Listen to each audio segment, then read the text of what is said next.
Eh ben bonjour à tous, on se retrouve pour un nouvel épisode et pas n'importe lequel parce qu'aujourd'hui on est avec Pierrick au poil. Et Pierrick, je pense que vous le connaissez maintenant parce que c'est quand même la personne qui a fondé le modèle Optimi. Et donc aujourd'hui on va lui poser plein de questions parce qu'on le voit pas souvent sur notre plateau. C'est vrai. Et bah maintenant on va le voir. Comment ça va Pierrick? Bah ça va très bien et toi Rémi? Bah moi au top. Comment ça se fait que là maintenant enfin on fait un podcast? Pourquoi enfin t'as pris le temps? Parce que t'es quand même quelqu'un de très occupé. Et donc comment là aujourd'hui on se dit c'est le moment de parler? C'est vrai qu'à force d'avoir mis pas mal de monde dans la boîte entre guillemets ici dans le studio de Timmy, j'ai souvent repoussé l'échéance de revenir prendre la parole pour discuter, pour qu'on échange. Dieu sait que tu le veux depuis un moment. Je le fais chier avec ça. Putain Pierrick, quand est-ce que tu viens parler? Il y a plein de trucs intéressants à dire. Mais pour le coup, c'est vrai que là, ça fait maintenant 3 ans que le projet entrepreneurial a réellement démarré. Je pense que c'est le moment de faire une petite pause, d'échanger un peu là-dessus, et puis de répondre à toutes tes questions en toute transparence et le plus spontanément possible. Donc, Complètement. T'as dit 3 ans, et c'est vrai que 3 ans, il s'est passé plein de choses. Moi qui ai vécu ça, parce que moi je suis arrivé il y a 2 ans, je crois, à peu près. Donc c'était déjà en cours, et c'est vrai qu'on a vécu des phases entre la construction, il y a eu une grosse accélération, il y a eu plein de changements entre-temps. Toi, qu'est-ce que t'en retires sur ces 3 dernières années? Est-ce que t'as vécu aussi des phases différentes où tu t'es dit, putain, parfois on ralentit, parfois on réaccélère? Ça s'est passé comment ces 3 ans? Ces 3 ans, c'était une pure folie parce qu'en fait, si tu veux, ce qui s'est passé, c'est que même aujourd'hui, si je devais refaire exactement ce qui s'est passé sur les 3 dernières années, je serais incapable d'y remettre dans le bon ordre. Ah ouais? Donc ça a été, ouais, carrément. Ça a été une succession de victoires, en fait, de petites victoires qui sont venues s'additionner et qui ont fait qu'à chaque fois, je pense que ce qui a bien marché, c'est qu'on a pris les bonnes décisions pour le développement du modèle. Parce qu'on ne va pas oublier qu'à 3 ans en arrière, j'avais pas du tout la volonté de créer un modèle qui ressemble à ce qu'on a fait aujourd'hui. Parce que c'est ta première boîte. C'est ma première boîte. Donc avant, tu n'as connu que le salariat. J'ai toujours été que salarié avec une vision limitée et limitante du salariat. Mais quand tu étais salarié, tu avais la même façon de travailler que tu travailles aujourd'hui? Ou tu associais vraiment ton travail faisait partie intégrante de ta vie? Ou tu avais vraiment boulot, vie perso, vacances, boulot, qu'il y avait une limite entre les deux? Forcément plus qu'aujourd'hui, mais malgré tout, dans l'esprit, j'étais déjà très dans cette logique d'intrapreneuriat. C'est-à-dire que, alors pas depuis toujours, parce que j'ai eu plusieurs phases. Quand j'étais jeune sportif et qui travaillait, on va dire, mais dont le sport était plutôt ce qui m'intéressait le plus. Forcément, j'étais moins là-dedans et c'était plus séquencé, plus marqué. Par contre, à partir du moment où j'ai eu l'occasion de travailler et de prendre des responsabilités dans le travail que je faisais, j'ai toujours été dans cette logique d'intrapreneuriat. Et ce qui, à un moment donné, de toute manière, m'a donné cette envie de pouvoir entreprendre au sens propre du terme. Tu as dit que c'était une succession de petits succès. Il y a eu des échecs. Et comment tu vois l'échec d'ailleurs? Parce que pour toi, l'échec, c'est putain merde, on s'est planté, il fallait pas faire ça, ou bah non, on a essayé, ça n'a pas marché comme on voulait, on est repassé à autre chose, ou est-ce que tu as une définition complètement différente du succès? Je pense qu'il n'y a pas d'échec, il y a des problèmes. Et les problèmes, tu les résous. Et quelqu'un qui n'a pas de problème, c'est quelqu'un qui n'avance pas. Parce qu'en fait, avancer, c'est régler une succession de problèmes en permanence. Donc si tu n'as pas de problème, c'est que tu recules. Techniquement, pour moi, il n'y a aucune... Donc c'est sain d'avoir des problèmes, quoi. C'est très sain d'avoir des problèmes. Et de ces problèmes-là, en fait, c'est ce qui va t'animer, ce qui va faire que tu vas avoir un projet qui va résoudre ce problème-là. Donc déjà, tu as un problème plus global qui va être... tu dois répondre finalement à un besoin, que ce soit d'un client, que ce soit... Aujourd'hui, nos clients sont aussi les membres d'Optimi, d'une certaine manière. Et donc, on essaie de résoudre les problèmes des gens. Et à partir du moment où tu résous des problèmes des gens, tu t'en crées, mais t'avances. Et puis, il y a des bons problèmes aussi. Donc, est-ce qu'il y a eu des échecs? Si la question, c'est est-ce qu'il y a eu des échecs? Non, il n'y a pas eu des échecs. Par contre, il y a eu des moments où tu te dis comment on va faire pour résoudre celui-ci, comment on va passer à l'étape d'après. Donc, il n'y a jamais réellement un échec. Après, je peux revenir sur la genèse. Il y a un moment donné, on part avec des personnes dans l'aventure Optimi. Aujourd'hui, dans cette aventure-là, il reste peu de monde finalement du vrai départ des 2-3 premiers mois. C'est pas un échec. C'est pas un échec du tout. Ça a été plutôt pour faire avancer. C'est un problème à résoudre. Donc, on a résolu le problème et aujourd'hui, on a pu avancer. Et parce que du coup, si tu dis que c'est pas des échecs, ça te permet d'avancer. Aujourd'hui, sur les 3 dernières années, est-ce que tu as déjà vécu un truc où tu t'es dit, tiens, on a tenté quelque chose, ça s'est pas passé comme je le souhaitais, mais qu'au final, ça n'a pas été bloquant. Tu as réussi à aller de l'avant, tu as réussi à avancer. Est-ce que tu as quand même un truc où tu t'es dit, putain, cul-de-sac, je peux pas aller plus loin, où systématiquement on a trouvé une solution. Et est-ce que tu te dis des fois, parce que moi je me le suis dit à un moment donné dans l'histoire, et putain, il y a des fois on a l'impression que c'est un cul-de-sac, mais à force de chercher on finit toujours par trouver. Je pense que c'est exactement ça, c'est-à-dire que on a ce sentiment en permanence qu'on est. Quand je parle de problème, justement, on a toujours l'impression que ce problème-là, il est insoluble. De toute manière, si le problème, quand tu le regardes, il était soluble, c'est pas un problème. Donc, il est toujours insoluble par définition au départ. Et après, tu te penches dessus, tu grattes un peu, tu travailles. C'est valable également dans le business de manière générale. Tu te dis toujours, mais comment je vais faire ? Comment je vais faire pour aller générer des leads, comme tu as pu le vivre à travers certaines campagnes sur Internet. On peut en parler évidemment, enfin sur Internet, sur les réseaux sociaux. Mais en tout cas, on a toujours par quel bout on va y prendre. Si c'était si simple, tout le monde le ferait. Donc, par définition, oui, tu as toujours ce sentiment de cul-de-sac et c'est ça qui te fait avancer. Mais moi, je trouve ce qui est simple dans notre approche, c'est de faire et de pas s'arrêter. Parce que tu vois, tu prends l'exemple des leads. Moi, j'ai vécu la même chose pour les outils informatiques. Parce que du coup, on a quand même bossé dans un premier temps tous les deux pour ça. Moi, au début, je me suis dit, on va jamais y arriver. Parce qu'en fait, c'était insoluble. Mais on s'est dit, le seul moyen de savoir si on peut y arriver, c'est de le faire. C'est de mettre les mains dedans. Et on est passé par, comme tu as dit, plein de problèmes qui te permettent tu les résous un par un et à la fin, tu dis, bon, on y est arrivé. Les leads, c'est pareil. Je me souviens que tu me parlais des leads, ouais, ça va marcher. Bon, ça a mis un peu de temps à marcher, mais on parle de quoi, 3 mois Et pendant 3 mois, moi, j'ai dit, on fait des vidéos pour rien. On fait 200 vues, les gens, ils s'en foutent. Puis à un moment donné, les gens, ils commencent à se dire, tiens, ça m'intéresse. Je t'ai toujours dit, continue, sois régulier, sois bon. En plus, tu progresses naturellement quand tu fais progresser aussi. Tu fais progresser le studio, tu fais progresser plein de choses. Donc, évidemment, c'est comme ça qu'il faut avancer. Sur cette notion, de toute manière, de gestion des problèmes, si tu veux, c'est une vision même de l'entrepreneuriat. Soit tu le fais, entre guillemets, avec des visions un peu limitantes, très françaises, mais c'est même pas pour dire français, américain ou pas, mais très françaises, de se dire, il va déjà falloir que je crée le monde idéal, et dans ce monde idéal, je vais avoir un business qui va tourner. Ou alors, tu fais à l'inverse, et tu te crées justement, tu vas entreprendre, tu vas tenter des choses, et tu te dis, là, j'ai un bloquant sur telle chose, sur l'outil informatique, je vais avoir un bloquant sur ma communication, je vais avoir un bloquant sur mes fournisseurs, je vais avoir un bloquant sur plein de choses. Et finalement, ces problèmes-là, tu les résous, ce qui fait que tu vas beaucoup plus vite. Et qu'en 3 ans, clairement, tu vas plus vite. Ah, c'est ouf. Tout le monde. Mais du coup, alors pour ceux qui savent un peu ce qu'on fait, on est quand même un groupement, on est quand même très nombreux maintenant. Ouais, on est un peu plus d'une centaine. Ouais. Une centaine en 3 ans. 110 maintenant. Ouais. Donc ça allait vite. Tu te dis qu'en plus, Optimi, quand on l'a créé, même encore aujourd'hui, ou même il y a encore un an en arrière, c'était pas le monde idéal et le monde parfait. C'est quoi ton secret pour avoir convaincu autant de personnes qui aujourd'hui en plus y trouvent leur compte, malgré que le modèle il soit toujours en amélioration, mais qu'il soit pas parfait? Et qu'il soit toujours pas parfait. Ouais. Alors, ça me fait dire une chose déjà. Moi, je tiens vraiment à faire au bout de 3 ans, à dire merci déjà aux premières personnes qui ont eu confiance en nous, qui ont eu confiance pour le coup en moi sur le démarrage, mais surtout confiance en nous, sur tout ce qu'on a créé, parce que c'est un nous qu'on a créé, et c'est ça qui est énorme. Et eux, ils ont essuyé tous les plâtres. Ça a été des cobayes pour tout. Ouais. Donc, ça a été un peu des pionniers finalement dans la démarche. Par contre, c'est grâce à leur retour, c'est grâce à leur manière de partager les choses, à leur manière d'accepter aussi ces difficultés-là, qu'on a réussi à passer les étapes. Et par rapport à la question, est-ce qu'on essaye de convaincre ? On n'a jamais essayé de convaincre qui que ce soit. Jamais. Ouais. C'est-à-dire qu'en fait, on a montré qui on était. On a montré ce qu'on faisait, dans l'état d'esprit dans lequel on le fait, et dans l'état d'esprit dans lequel on veut aller et qu'on veut continuer de travailler avec une conscience collective, une intelligence collective, et voir si ces gens-là, leur conscience individuelle et leur intelligence individuelle arrivaient à se fondre dans ce collectif-là. Et c'est juste ça qu'on a fait. Montrer le menu, en fait. Et après, en fonction de ce que tu aimes, tu choisis ce que tu veux prendre dedans. C'est ça aujourd'hui, Optimi. Parce que toi, tu t'es découvert, tu t'es découvert en tant qu'entrepreneur via cette expérience. Mais est-ce que peut-être indirectement ou inconsciemment, tu essayes de faire en sorte que du coup les autres, ceux qui rejoignent le modèle, prennent la même philosophie que tu peux avoir toi dans l'entrepreneuriat? Est-ce que tu vas en faire aussi des entrepreneurs au même titre que toi tu l'es? Ou est-ce que tu sais qu'à un moment donné, il n'y a pas tout le monde qui veut être entrepreneur, il y a juste des gens qui veulent bien vivre de leur métier, avec tous les avantages, un minimum d'inconvénients, et que toi tu dis je vais leur créer le monde qui leur permet de cet équilibre, quoi.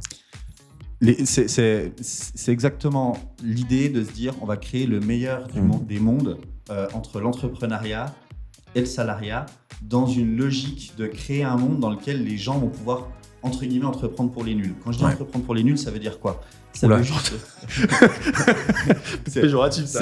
Par rapport à la franchise, évidemment, pour les nuls. Ouais. C'est pas du tout... c'est loin des débuts.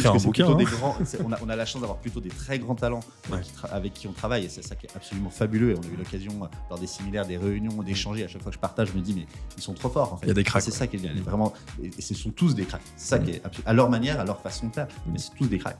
Et aujourd'hui, quand je dis l'entrepreneuriat pour les nuls, c'est simplement de leur dire, vous allez être focus sur ce qui vous plaît dans l'entrepreneuriat. Donc vous allez mettre le curseur, vous avez besoin d'accompagnement parce que d'un point de vue comptabilité, d'un point de vue juridique, d'un point de vue, on va dire, structuration de ton entreprise, t'es en difficulté, on va t'aider. Parce que c'est pas ça en fait, entreprendre. Ça fait partie de l'entrepreneuriat. Mais donc, tous ces irritants de l'entrepreneuriat, on va les enlever pour qu'ils soient focus sur une seule chose, pédaler. J'ai souvent l'expression qui est hyper clivante. T'occupes pas du vélo, t'occupes pas de la couleur du vélo, en tout cas pédale. Parce qu'en fait, nous on donne le vélo, on l'amène. Par contre, pédale. Par contre, que tu décides de monter, comme on est à Annecy, le col de la Forclaz, le col de la Madeleine, ou alors d'aller faire du plat, c'est ton affaire, c'est pas la mienne. Ouais. Et c'est ta manière d'entreprendre. Et si tu as envie d'entreprendre plus dans telle gamme, c'est pas mon sujet, c'est ton sujet puisque c'est toi qui entreprends.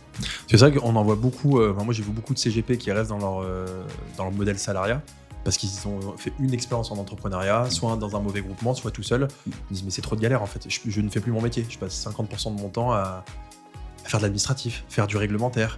Et ça les saoule et du coup, ils vont pas au bout. Et c'est vrai que toi, tu as appréhendé le modèle Optimi justement pour répondre à toutes ces problématiques et leur dire, comme tu as dit, faites-vous plaisir. Tu veux faire du conseil, fais-le. Tu veux faire tel type de produit, tel type d'approche, tu te débrouilles, comme tu as dit. Mais par contre, sur tout le reste, on s'occupe de tout. La grosse différence, si tu veux, avec d'autres groupements, c'est que, parce qu'il y a d'autres groupements qui sont très bien, de grande qualité. On a travaillé en collaboration avec un notamment pendant une période. Et c'était très bien et c'est des gens très bien. Et j'ai pas de débat là-dessus. Par contre, inversement, la grosse différence avec tous les autres groupements, et c'est pour ça que finalement on en a créé un, c'est que nous on donne la marque. Et quand je dis on donne la marque, c'est-à-dire qu'on permet aux gens de s'identifier à quelque chose qui les dépasse. Alors on va me dire, ça va le boulard, Optimi dépasse quoi? Ouais, en fait, Optimi dépasse. C'est un peu comme on le dit aujourd'hui dans les grandes institutions comme par exemple Paris Saint-Germain cette année avec la Ligue des Champions. Si tu veux, leur problème pendant 10 ans, ça a été qu'ils faisaient passer les joueurs avant le club.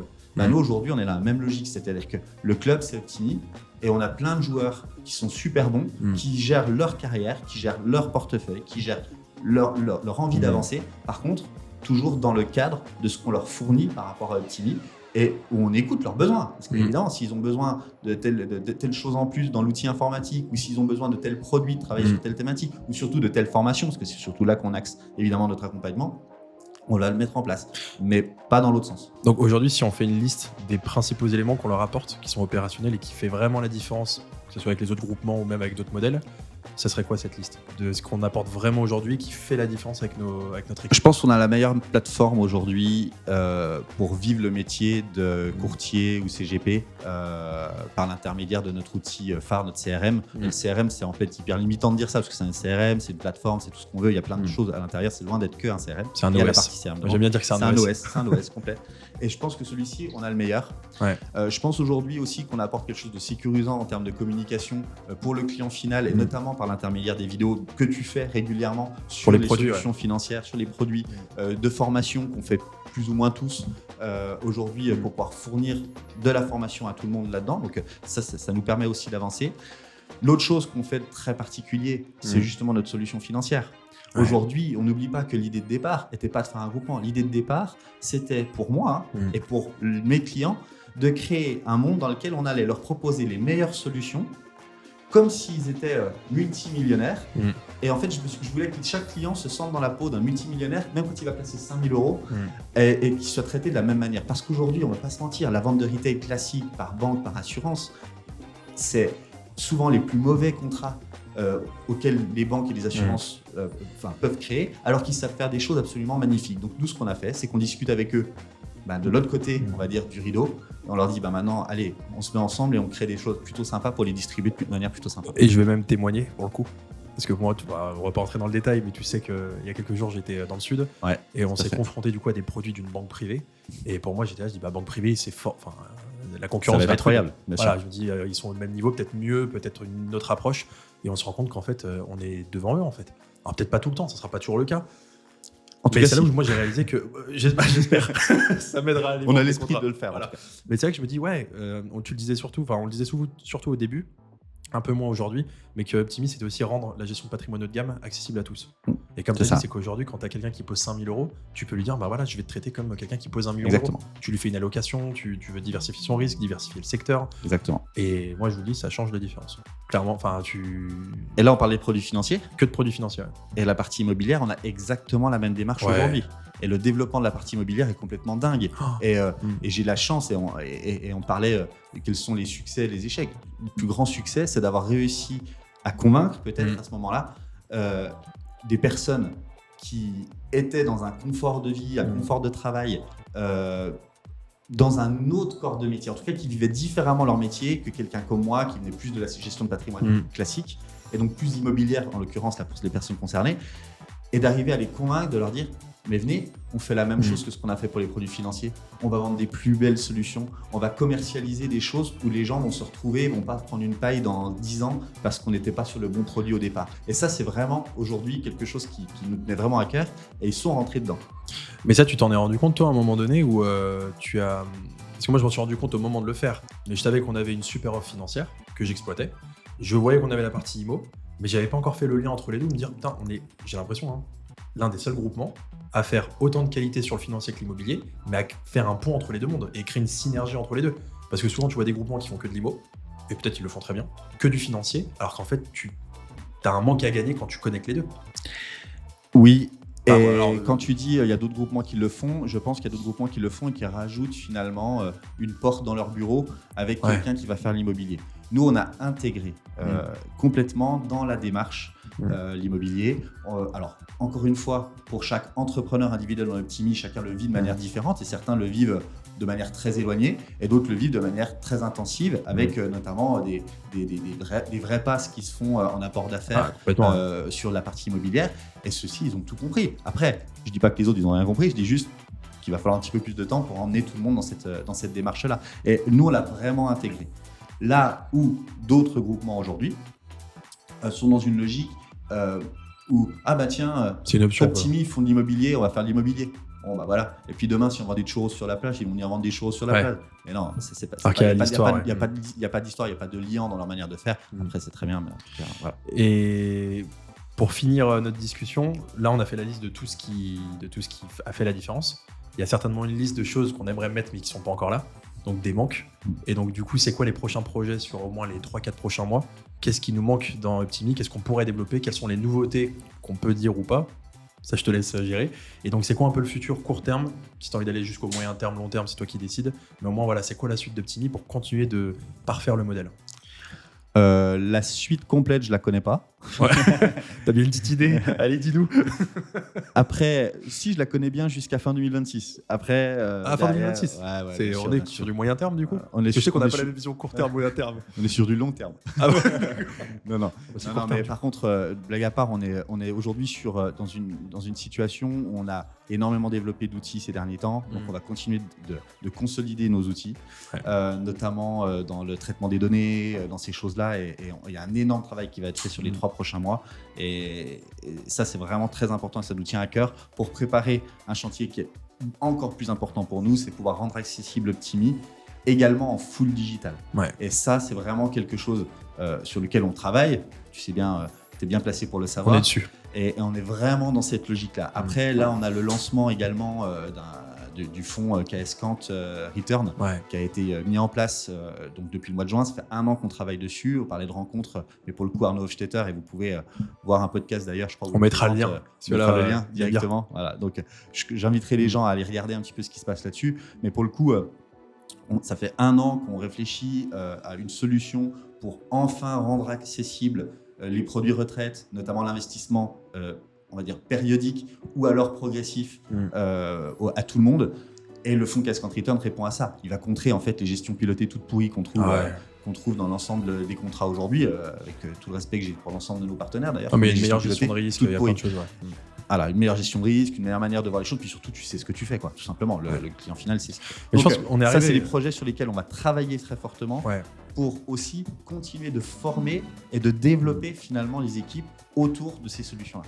C'est ça que je trouve le plus important, et on le voit même dans les produits financiers, c'est qu'on redonne du sens là où on est un métier où j'ai l'impression que les gens font même exprès de complexifier pour que le client final ne comprenne pas.